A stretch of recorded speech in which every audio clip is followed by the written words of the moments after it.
What if I told you when you're buying Chinese stocks in North America, you're not actually buying a portion of the company directly, and therefore you're not actually entitled to the earnings or the ownership of the company?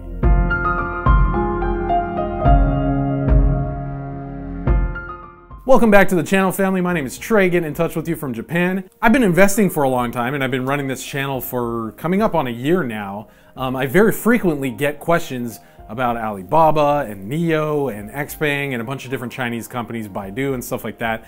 And people are always like, dude, how come you never talk about Chinese companies? And there's kind of always been this red flag in my mind that I've been really uncomfortable with. And I think people just don't know this information.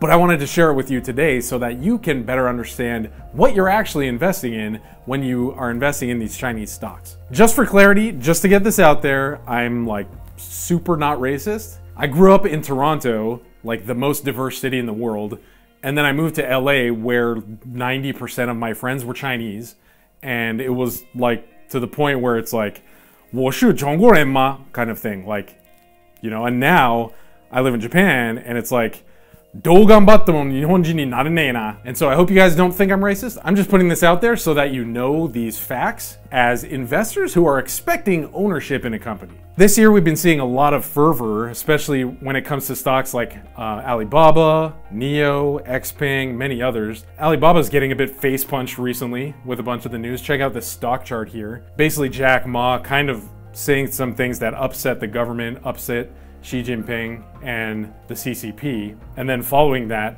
his IPO for Ant was also derailed, unfortunately for a lot of investors. And it looks like the Chinese government has kind of become pissed off at Jack Ma, who is the richest guy in China and also extremely capitalistic. Check it out, here's a little snippet from a New York Times article.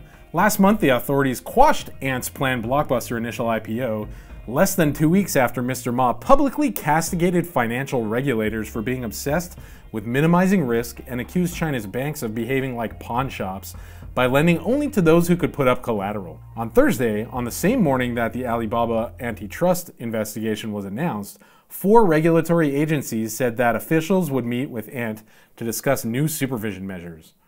On its surface, the shift in Mr. Ma's public image stems in large part from the Chinese government's growing criticism of his business empire.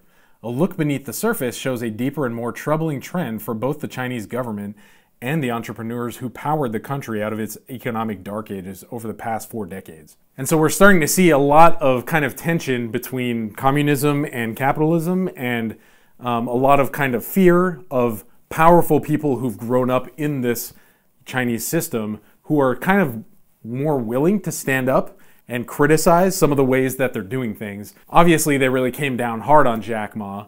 As a result, the stock price is down, and a lot of people are like, dude, hurry up, we gotta buy Alibaba, we gotta buy Alibaba stock.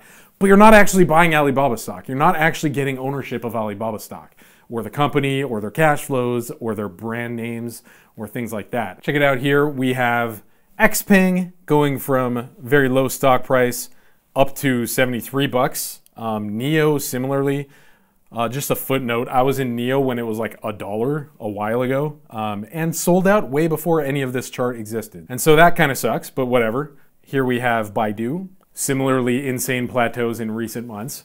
But anyways, I just wanted to point out what is actually happening with these stocks behind the scenes, and I think a lot of young new investors aren't really aware of. Of course, we all love making money, and of course we all love growing our portfolios over the months and years. But unless you're a gambler, if you're really, really interested in actually growing the company and seeing it blossom over the years and continue to provide you with growth and income over the years, you want to be owning part of the company. You want to be getting access to those assets and the brand names and the cash flows and all that stuff. But you're not getting that with Chinese companies because most Chinese companies work through things called VIEs. VIE stands for Variable Interest Entity. Check it out. Here's a little kind of diagram that ChinaJusticeObserver.com has provided showing you how this works. Usually it's through the Cayman Islands or other small offshore places where basically the Chinese government in China pretty much literally owns everything, including all of these companies that we think we're investing in. But through a bunch of weird kind of laws and regulations, these companies are able to set up VIEs in places like the Cayman Islands. And so when you go into your portfolio, when you go into your brokerage and you choose to invest in Alibaba, for example, you're just investing in that shell company. And that shell company is giving the money to Baba where they can do all that stuff, but you owning that shell company doesn't entitle you to owning Alibaba at all. And the Chinese government, and in many cases Chinese companies too, don't make this really widely known because it's in their best interest.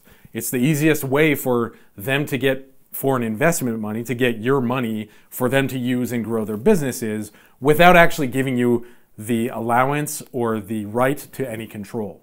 There's an article in the South China Morning Post that was actually done really recently. That is a Hong Kong-based newspaper, where they highlighted the fact that by one estimate, more than 100 VIE companies now command about $4 trillion US of capitalization in MSCI China Index. US-based investors could hold as much as $700 billion worth of them, according to a government report in July. So up until now, by and large, most people don't actually know that they're only investing in these VIEs when they invest in Chinese companies. And basically, it hasn't really been an issue right now. There hasn't been a case where the Chinese government said, oh, okay, we don't like you. We're going to close the doors and keep all of your money. We saw increasing tensions between Trump and China and the CCP during Trump's tenure the last few years. It seems like Biden is more kind of like chummy with China. A lot of people are like, dude, China owns Trump or China owns the Democrats. I really don't know. Like, I'm not super up to date on a lot of the information. But I have seen a couple of reports recently that talk about how China has been putting people in around Biden to influence him or try to control things for China's benefit. And obviously you need to do your own research when it comes to that. But in the future, if there were to be a scenario where the US and China relationship got worse, much worse, and the Chinese government just decided to say, okay, we're keeping all your money, your stocks don't exist anymore, bye, you literally have no recourse.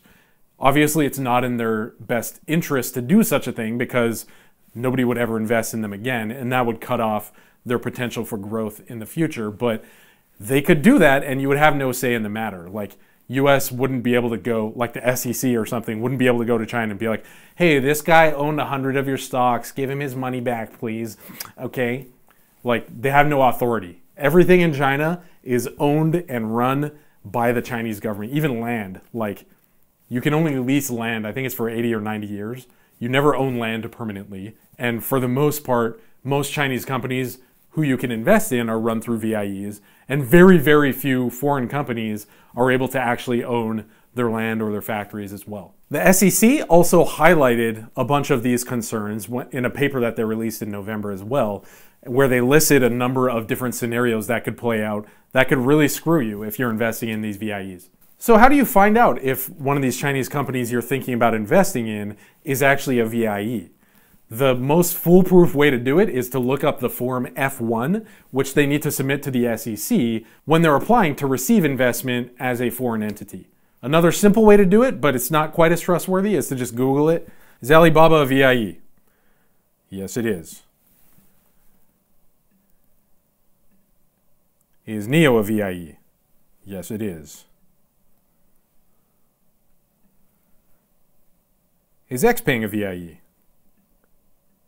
Yes, it is.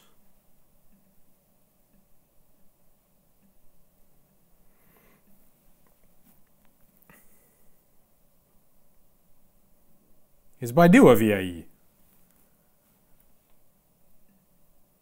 Yes, it is.